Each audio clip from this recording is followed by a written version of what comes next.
Pulau Pangkor yang terletak di luar pantai barat semenanjung Malaysia telah menjadi lokasi strategik untuk perdagangan selama berabad-abad. Pada tahun 1670, Syarikat Hindia Timur Belanda telah membina kota Belanda di pulau ini untuk mengawal perdagangan dan menyimpan biji timah di Perak yang menguntungkan. Pulau Pangkor merupakan lokasi penting untuk perdagangan kerana lokasinya yang strategik di Selat Melaka. Syarikat Hindia Timur Belanda mengiktiraf kepentingan ini dengan cuba menguasai kawalan perdagangan di pulau ini. Pedagang Perak sebelum ini menjalankan perdagangan biji timah dengan pedagang lain dengan menawarkan harga yang lebih baik, tetapi kini dipaksa menjual kepada Belanda pula. Namun ramai rakyat tempatan tidak mahu menjual kepada Belanda, menyebabkan tindakan itu menimbulkan kemarahan syarikat Belanda. Lalu pihak Belanda melakukan kekerasan terhadap penduduk tempatan. Tindakan kekerasan Belanda itu mencetuskan kemarahan rakyat tempatan dan orang Melayu bangkit menyerang kota Belanda, menyebabkan kota Belanda ini musnah pada tahun 1690 dan askar Belanda melarikan diri. Ketegangan antara pasukan Belanda dan Melayu tempatan memuncak menyebabkan gerakan kepungan yang diketuai oleh Panglima Melayu, Panglima Kulub Ali dilancarkan.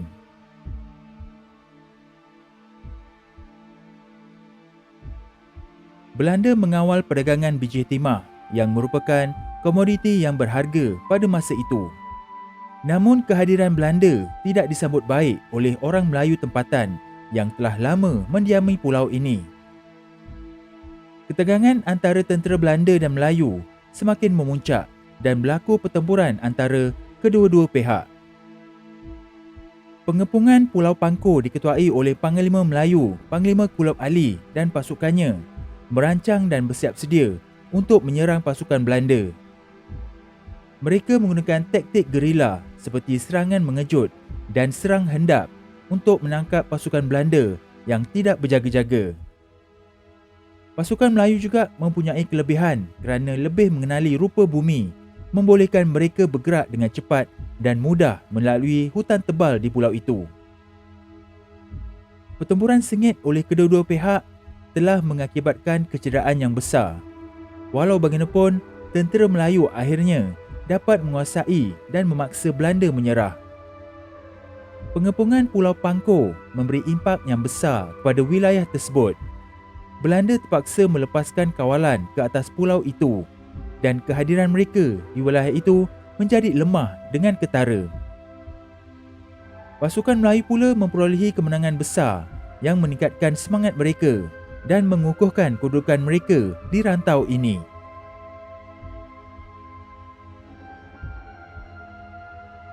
Walaupun serangan oleh pahlawan Melayu pimpinan Panglima Kulub Ali berjaya menghancurkan kota tersebut, namun Belanda berpeluang untuk membina semula apabila keadaan politik negeri Perak bergolak akibat perebutan kuasa dan kawasan biji timah.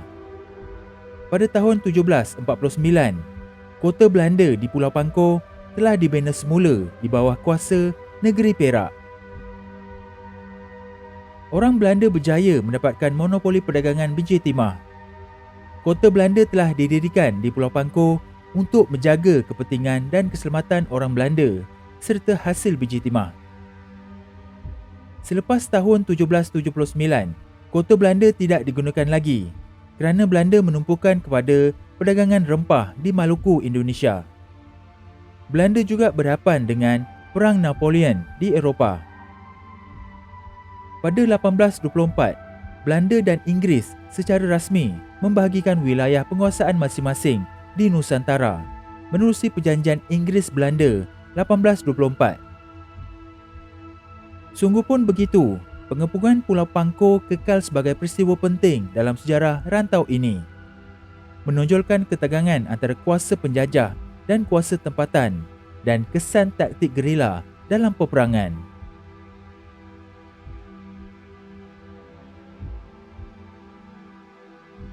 Menyingkap sejarah tanah Melayu yang tidak diketahui oleh banyak generasi adalah amat penting.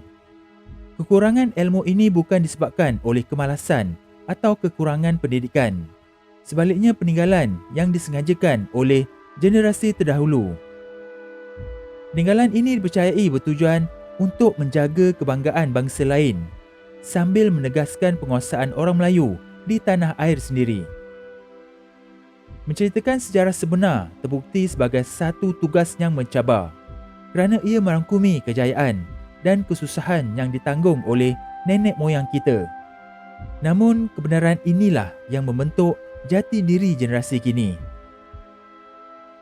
Salah satu kisah yang tidak diketahui ramai ialah perjuangan Panglima Kulob Ali di Pulau Pangkor, Perak.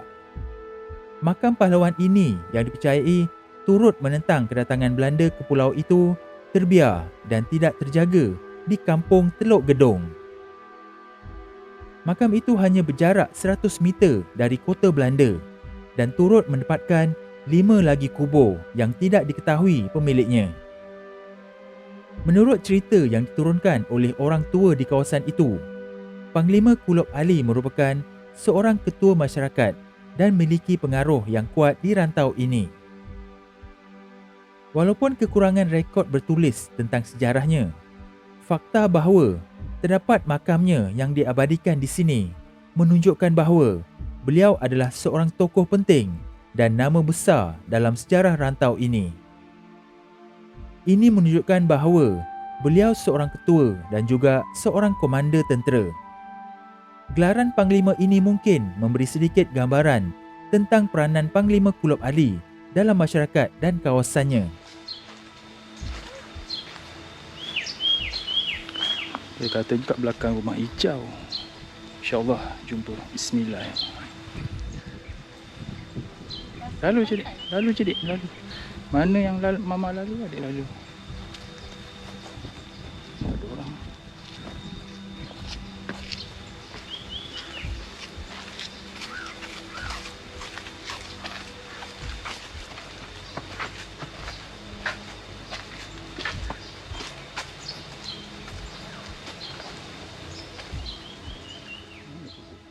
Menurut sumber batin, petunjuk dari Allah bahawa memang benar di kawasan inilah terdapat makam lama bersejarah berkaitan dengan serangan ke atas Belanda di kota Belanda.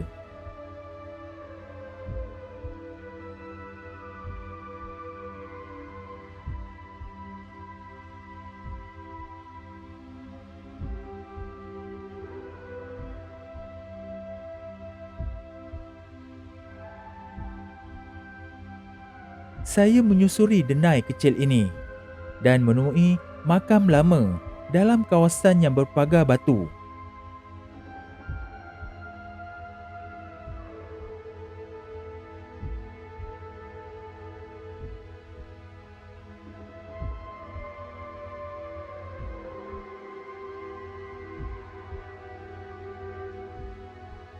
Di dalamnya kelihatan hanya ada 2 makam lama berdasarkan batu nisan yang kelihatan. Satu pasang batu nisan yang agak menonjol dan satu pasang batu nisan yang agak rendah. Kawasan makam ini agak bersemak tetapi masih boleh dilalui dengan berhati-hati. Berdasarkan maklumat dari sumber batin petunjuk dari Allah, inilah makam Panglima Kulob Ali yang menggunakan nisan yang agak menonjol.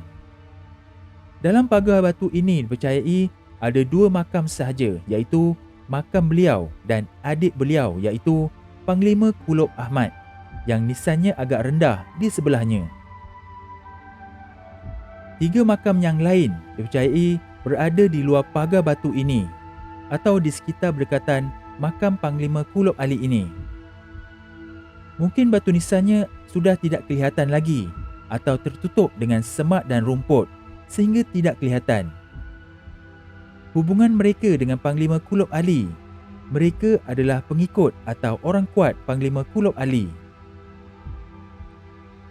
Semasa saya hadiahkan Al-Fatihah kepada arwah, tiba-tiba angin lembut meniup di kawasan makam ini dan cuaca yang tadi panas tiba-tiba jadi redup. Alhamdulillah, Allah perkenankan kehadiran saya ke makam ini dan semoga roh mereka ditempatkan di kalangan orang yang beriman, insya-Allah. Amin. Panglima Kulob Ali meninggal dunia bukan kerana terbunuh dalam peperangan atau dihukum bunuh, tetapi akibat sakit tua sahaja. Walaupun Panglima Kulub Ali mencetuskan penentangan terhadap Belanda, tetapi beliau jugalah yang mengembalikan keamanan di rantau ini dengan sikap bertolak ansur dan budi bicara yang baik. Maka ini menunjukkan bahawa peranan beliau di rantau ini sangat besar dan tidak hairan jika beliau memiliki pengaruh dan pengikutnya yang ramai. Seharusnya lah kita menjaga makam ini dengan baik sebagai bukti sejarah di tanah Melayu, khususnya di Pulau Pangkor ini yang perlu dipelihara untuk generasi akan datang mengetahui dan memahami sejarah. Kesimpulannya, pengepungan Pulau Pangkor yang diketuai oleh Panglima Kulub Ali merupakan satu peristiwa penting dalam sejarah wilayah ini. Ia menekankan ketegangan antara kuasa kolonial dan kuasa tempatan dan kepentingan taktik gerila dalam peperangan. Kesan pengepungan itu dirasai oleh kedua-dua pasukan Belanda dan Melayu dengan kesan kehilangan kawalan ke atas pulau itu, dan yang kedua, memperolehi kemenangan besar. Kepungan itu kekal sebagai bukti kekuatan dan keazaman Angkatan Melayu serta keupayaan mereka untuk mempertahankan tanah mereka daripada kuasa asing.